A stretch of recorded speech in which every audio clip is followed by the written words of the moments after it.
Good morning, ladies. Rise on up. It is the start of a brand new day. Let's go. It's Tuesday. Move it. Move it, move it, move it. You got life. You got breath. If you're watching this and you get to see this from my car, that means you got a purpose today.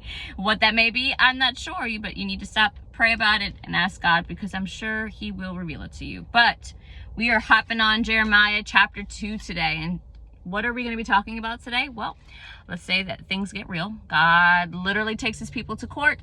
He asks them a heartbreaking question as to, why did you leave me?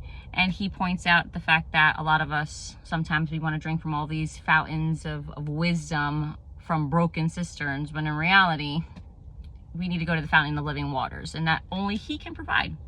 So let's ask ourselves today, are we flowing from our own cup or from his cup? But we're going to talk about Jeremiah, God's case against Israel, as well as the good and the bad of the faith in the broken cisterns. Let's go. Verse 1 goes like this. Moreover, the word of the Lord came to me, saying, Go and cry in the hearing of Jerusalem, saying, Thus says the Lord, I remember you, the kindness of your youth, the love of your betrothal, when you went after me in the wilderness in a land not sown.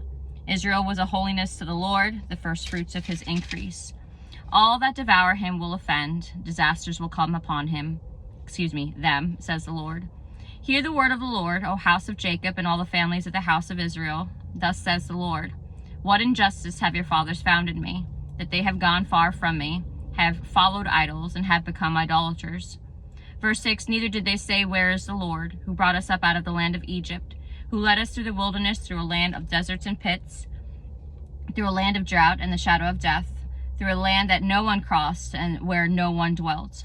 I brought you into a bountiful country to eat its fruit and its goodness. But when you entered, you defiled my land and made my heritage an abomination. The priests did not say, Where is the Lord? And those who handled the law did not know me. The rulers who transgressed against me, the prophets prophesied by Baal and walked after things that did not profit. Therefore I will yet bring charges against you, says the Lord. And against your children's children I will bring charges. For pass beyond the coasts of Cyprus and see. Send to Kedar and consider diligently, and see if there has been such a thing. Verse 11, Has a nation changed its gods, which are not gods, but my people have changed their glory for what does not profit? Be astonished, O heavens, at this, and be horribly afraid. Be very desolate, says the Lord, for my people have committed two evils. They have forsaken me, the fountain of living waters, and hewn themselves cisterns, broken cisterns that can hold no water. Take emphasis on verse 13. Is Israel, verse 14, a servant? Is he a homeborn slave? Why is he plundered? The young lions roared at him and growled. They made his land waste. His cities are burned without inhabitants. Also the people Noph and Taphanes have broken the crown of your head. Have you not brought this on yourself, and that you have forsaken the Lord your God, when he led you in the way? Now why take the road to Egypt to drink the waters of Sihor? Or why take the road to Assyria to drink the waters of the river? Verse 19, Your own wickedness will correct you, and your backslidings will rebuke you, and know therefore and see that it is an evil and bitter thing, that you have forsaken the Lord your God, and the fear of me is not in you, says the Lord God of hosts. For of old I have broken your yoke and burst your bounds, and you said, I will not transgress. When on every high hill and under every green tree you laid down playing the harlot. Verse 21, Yet I planted you a noble vine, a seed of highest quality.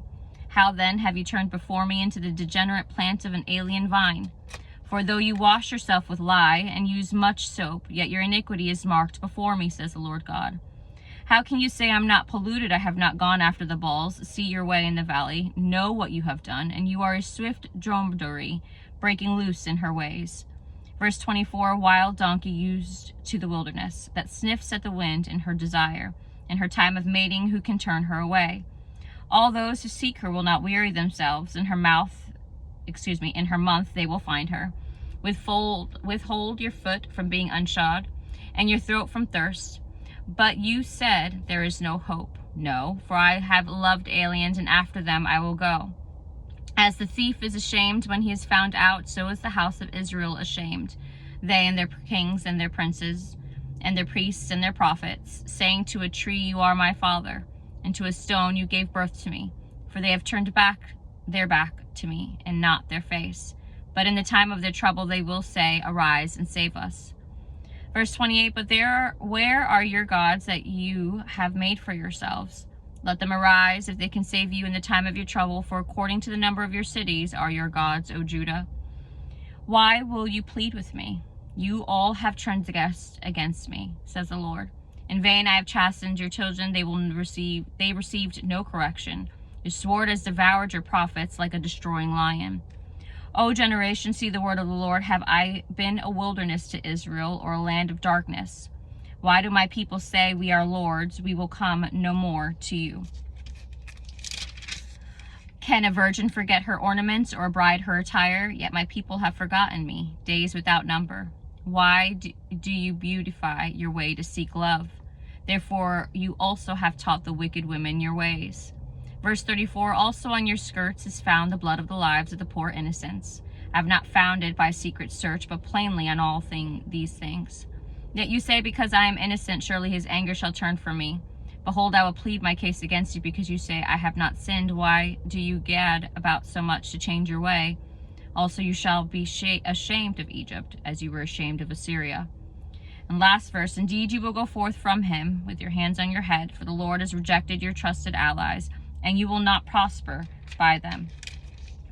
So context behind chapter 2 is a lot. The kindness of Israel's youth indicated intimacy of the covenantal relationship between God and Israel, denoting a high degree of love, loyalty, and unfailing devotion.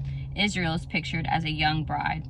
Now, Israel was God's first fruits of his harvest as the nations suffer the consequences. According to the OT law, Old Testament, the first yield of the harvest belonged to God as a way of acknowledging the abundance of providence. Now, Jeremiah unfolded a 3-point progression repeated through this book. Israel's devotion to God, Israel's apostasy, the results of Israel's apostasy, and Israel sometimes is used to refer to the south kingdom of Judah after the northern kingdom fell in 722 BC. Idols implied a worthless vanity or emptiness by following idols, and the Hebrew legal term translated bring charges introduced the lawsuit God brought against Israel. God's judgment ultimately came in 586 BC when Jerusalem fell completely to Nebuchadnezzar, king of Babylon. That's it for today's Bible study, ladies, because I have to head into the office. But we're going to fill our cup. We're going to fill the Lord, because we serve God first before we serve man. And now man can get the rest of my day. I appreciate y'all. Seek him if you haven't already. If you need prayer, leave a message down below. I really do hope that this message finds you well and that it sows a seed in your heart. Stay blessed, stay encouraged, and see you tomorrow.